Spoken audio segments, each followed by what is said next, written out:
Since personality is ineffective in predicting job performance and performance in an organizational matter, it is entirely ineffective. There's no point in using it, but there is a little point in visualizing it.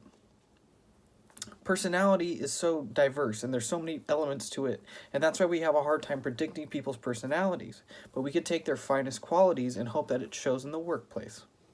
Since a workplace is made up of exchange frameworks, there's a lot that goes into it. If I do something for you, you must do something for me.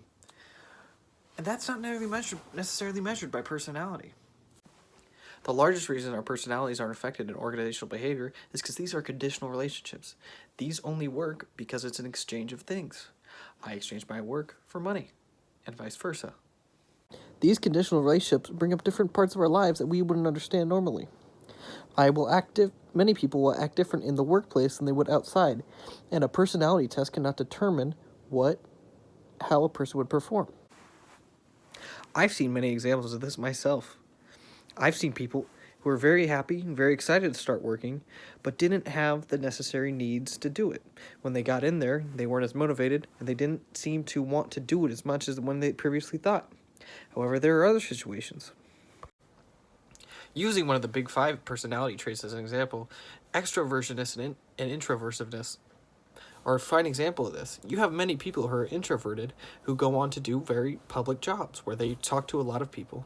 And in my own life, I've seen that. I've seen a friend of mine in which she is very introverted, doesn't like talking to a lot of people in public, doesn't like talking loudly in a large group. But when she's at work, she feels like she must adapt. Her personality changes in order to fit the job required.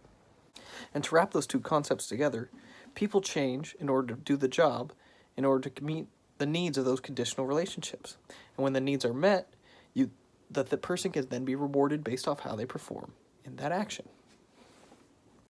To come to a conclusion, personalities cannot be identified by simple tests. The best way to identify how a person works is to see how they work and how they adapt to the situation at hand. If something requires teamwork and the person is able to present teamwork that's different, then maybe their personality test would have given us. It's how well they fulfill the conditional relationships rather than what their personality is beforehand. Thank you, and have a happy Halloween.